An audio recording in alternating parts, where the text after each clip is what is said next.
All right. Well, thank you for joining me today. It's nice to be here.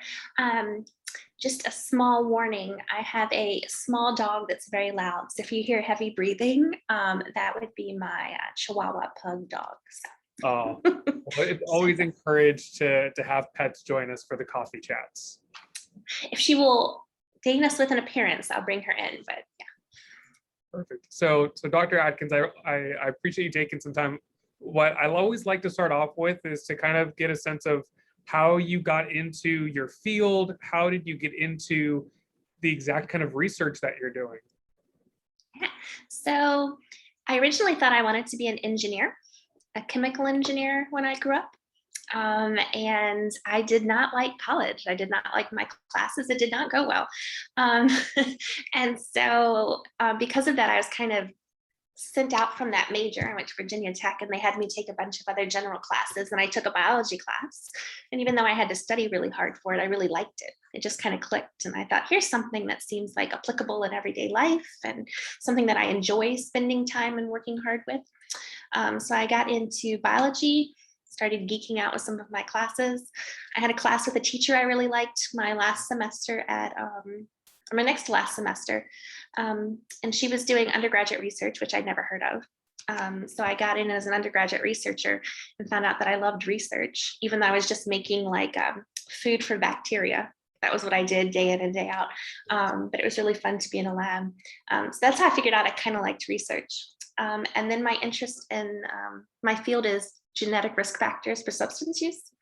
And that had a more personal pathway because unfortunately, people that I love and people in my extended family have had problems with substance use and alcohol use like many of us. And so I knew I liked research and I knew I had a personal connection to this field. And I was lucky enough to be able to combine the two. Wow. So getting into that, then you've been doing some really large research projects here on campus. And I know that I've had a lot of students who have gone through your research programs. Could you talk a little bit about what your major initiatives are on campus and what their purpose is? Yeah, so I work in the lab of Dr. Danielle Dick, who is a professor of psychology and genetics here at VCU.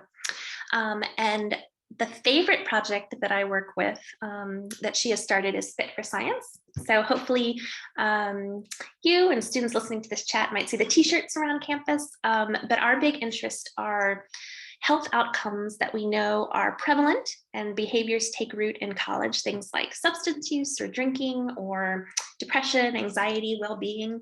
All of these outcomes are influenced both by like your genetic, like things that are passed down through time, conditions, and also environmental factors. And so the project is trying to understand how do those come together to kind of create either risk or protection for people for those types of outcomes.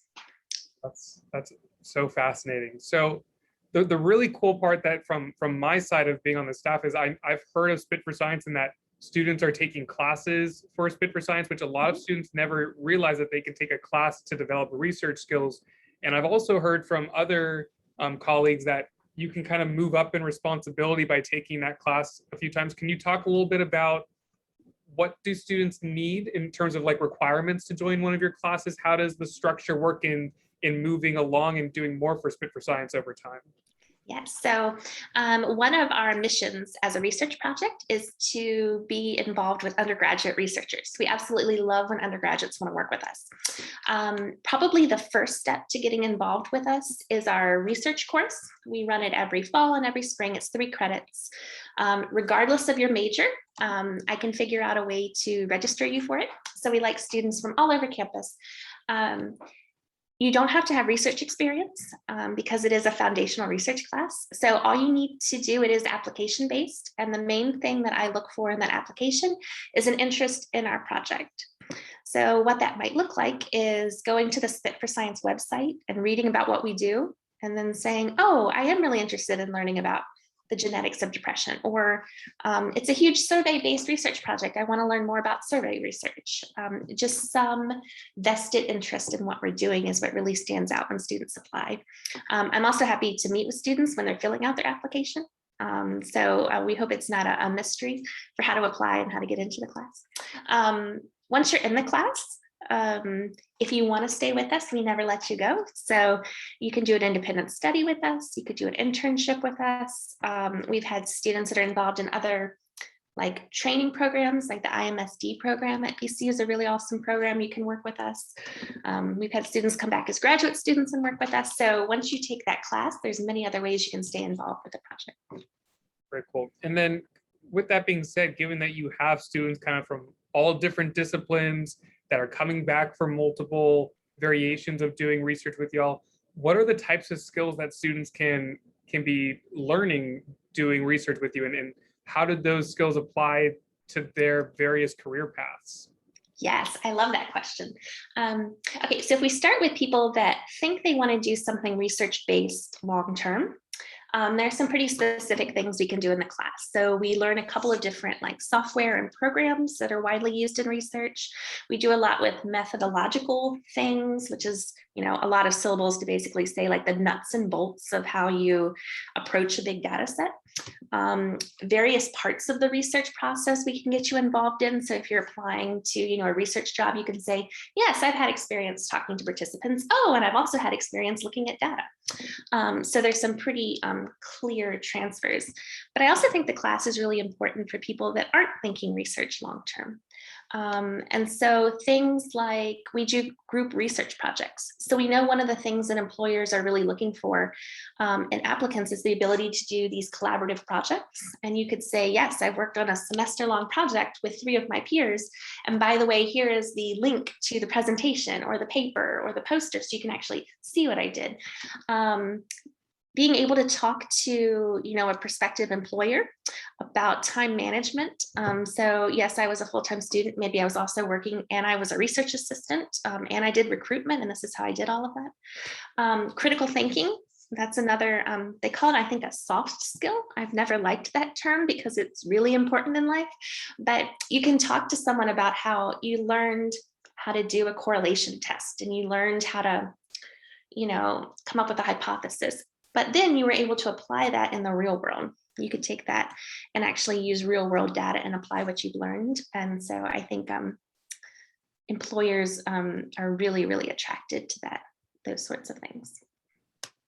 That's great. So then kind of going on the other side of, you know, of the student professor relationship, like what do you view as your role, and how do the other researchers involved in this project, the professional researchers, what do you all view as your role with students? How do you want them to view you? So I would absolutely love it if my students viewed me as a resource and eventually as a peer. So kind of starting from the bottom, I obviously want to be the teacher for the students. I want to, you know, help them succeed in the course. But also what's really important to me is being a resource for them outside of the course.